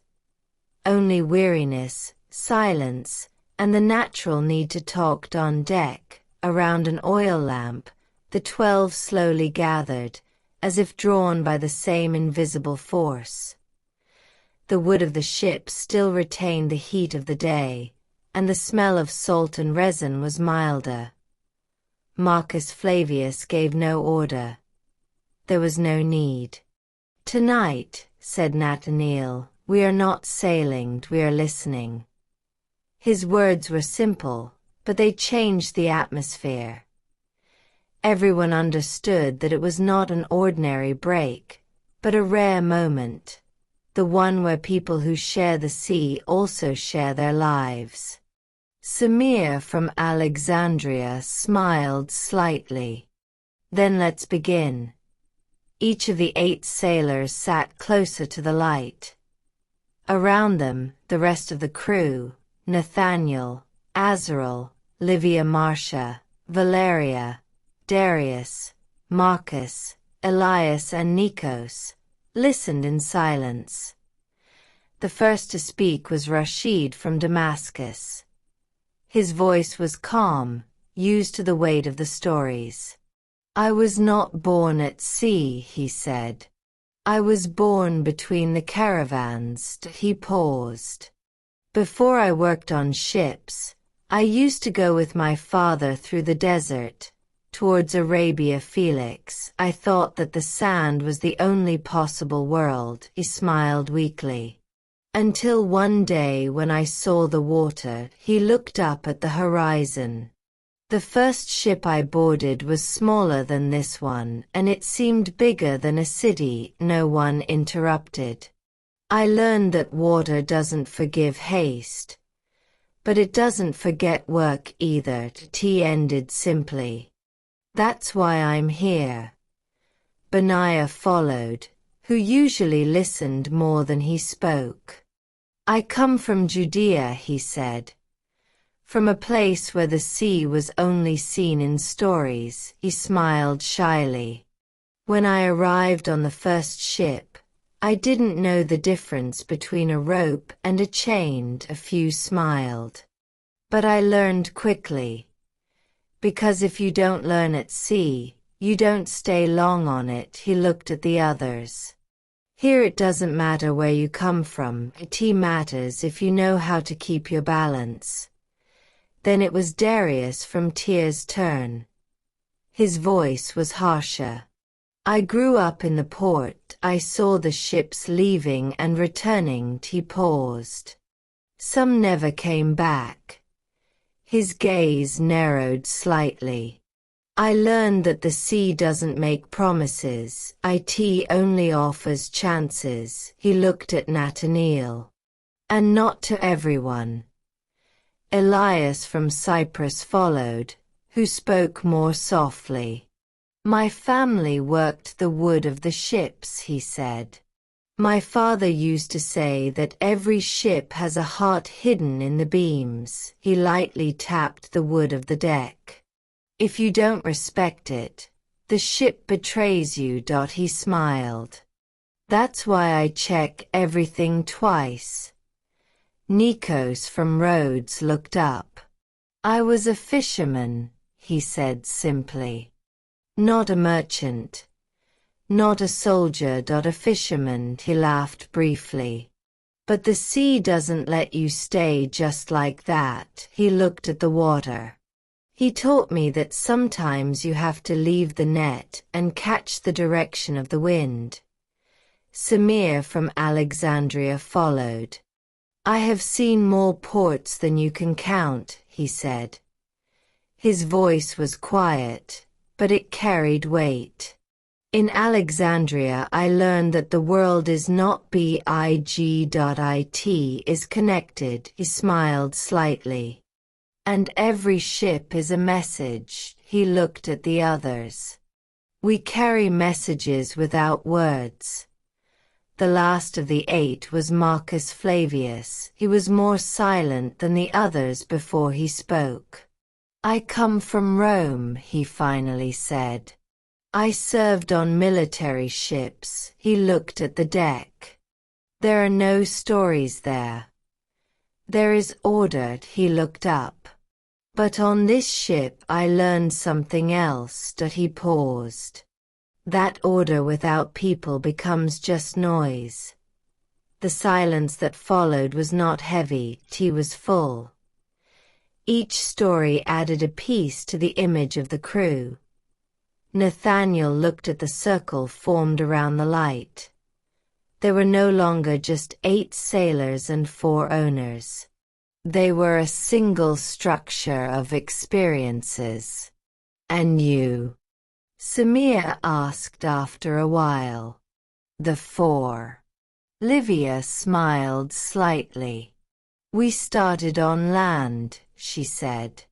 But I learned that the road does not belong to the earth. Valeria added. It belongs to the decisions. Azrael calmly added. And of memory. Nathaniel looked at everyone. And I learned that without you, the sea has no direction. For a moment, no one spoke anymore. Only the waves could be heard under the ship. Then Rashid smiled. Then we are lucky. Why? Benaya asked. Because we all have a different direction, but the same ship. The words were received in silence.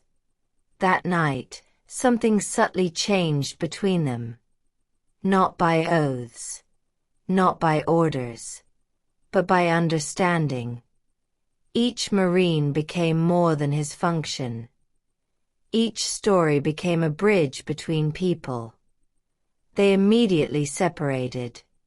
They stayed on the deck, looking at the sky.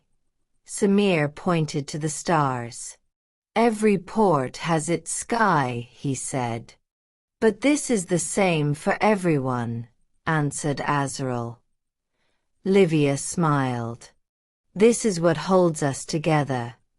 Nathaniel looked at the sea again. For the first time, it didn't seem like a long way, but a space where people's stories meet and connect. That night, Harmony wasn't just a ship, it was a community. And as the light wind rocked the Red Sea, the 12 understood something simple and profound. It's not the sea that unites them, but the stories they tell port in it. After long days of sailing on the troubled waters of the Red Sea, the Harmony began to feel a change in the air. The winds, which until then had been unpredictable and sharp, became warmer, carrying with them a new smell, a mixture of salt, dust, resins and distant spices, to those on board. It was the clear sign that they were approaching the shores of Arabia. On the horizon, after many hours of a wake, a dark outline appeared, then clearer, steep rocky mountains rising directly from the sea. The shore was not gentle, but rough, like a natural barrier between the world and the desert. There is Aden, said Samir of Alexandria, in a low voice. Nathaniel looked ahead without blinking. The harbor of Aden was unlike anything they had seen before. Nor was the Roman order of Alexandria, nor the frontier quiet of Berenice. There was something in between, a mixture of heavy trade, stifling heat, and constant movement. Ships from all directions were anchored in the bay. Small ships of dark wood, large transport vessels, light fishing boats on the shore. The buildings were low, white, adapted to the sun. Above them hung a dense, almost visible heat. Tea was replaced by noise. Cries in different languages, calls of merchants, orders, negotiations. Here begins the true south, murmured Darius from Tyre. Marcus Flavius gave short orders. Anchor. Ropes. Stabilize the ship. The crew's movements were fast, but not chaotic. After weeks of sailing together, everyone knew exactly what to do. When the ship came to a complete stop, it was like a long breath. But not one of rest, but of entering a new world. Aden was more than a port, it was a gateway. Incense, cinnamon and myrrh mingled with that of fish markets and tanned leather. Merchants from southern Arabia sat alongside people from Egypt, Persia, India and East Africa. For Livia Marcia, the city was a living map of trade. Look, he said to Azrael. There is no single center here. There are only nodes. Azrael agreed. And each knot connects another road and a main street. They passed stalls full of rare spices. Spikenard, cinnamon, cardamom, white incense and fragrant resins. This is where the smells of the world come from, said an Arab merchant, noticing their curiosity. Benaiah looked amazed. Do all these come from here? The merchant smiled. And he goes on. Nothing remains in the port. The purpose of the stop was not only rest, it was trade, and the reorganization of the road. Rashid from Damascus was the first to come into contact with the local administrators. Documents were checked, taxes set, goods declared. Aden does not forgive paper mistakes, he said. Here, each sack must have its own story. Nathaniel accompanied the team to the warehouses. There they saw how the cargo from the ship was evaluated by local scribes. Each amphora, each crate was weighed, noted and sealed. It is stricter than in Alexandria, said Azrael.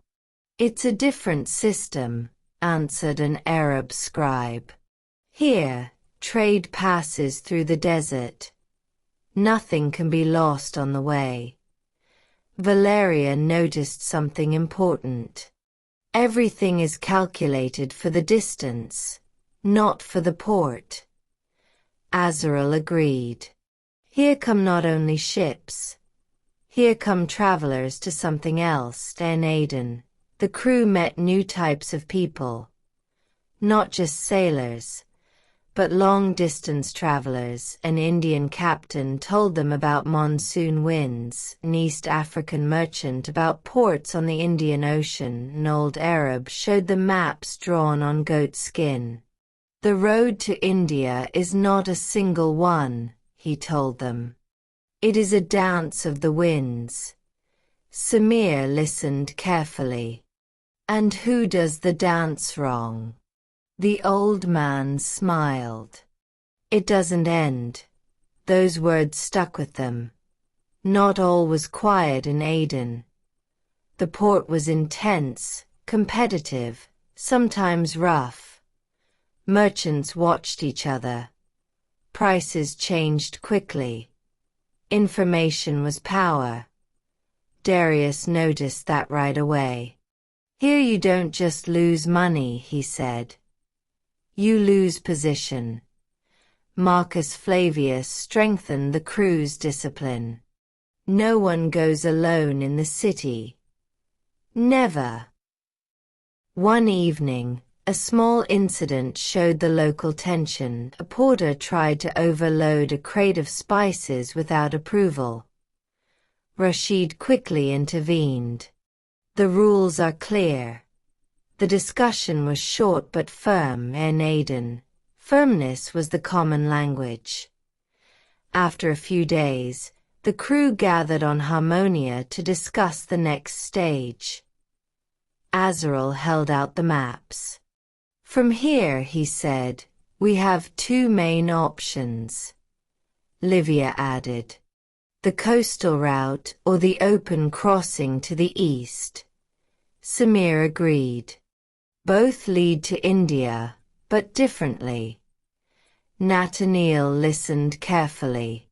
Which one is safer? Rashid answered honestly. None is certain. The silence was short. Then Marcus Flavius said, Then we choose according to the wind. The decision was not rushed. Aden had taught them that haste costs money, and the last evening in Aden, the crew went down to the city again. This time not for trade, but for understanding. They walked through the markets, listened to languages, looked at the people. Valeria remarked, Each port has a different smell. And Aiden? Nathaniel asked. She answered after a moment. Aiden smells like roads that don't end here.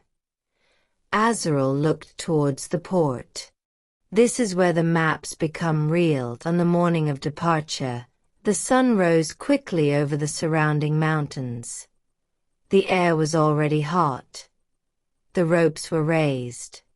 The anchor was pulled. The Harmony began to move slowly, leaving the port of Aden on the deck. Nathaniel looked back for the last time. The city remained behind like an open gate. Ahead, the sea opened again. She was ready, so were they. Because Aden hadn't just been a stop, it had been a lesson. About roads. About choices. And about the world. That always begins beyond the port you arrived at.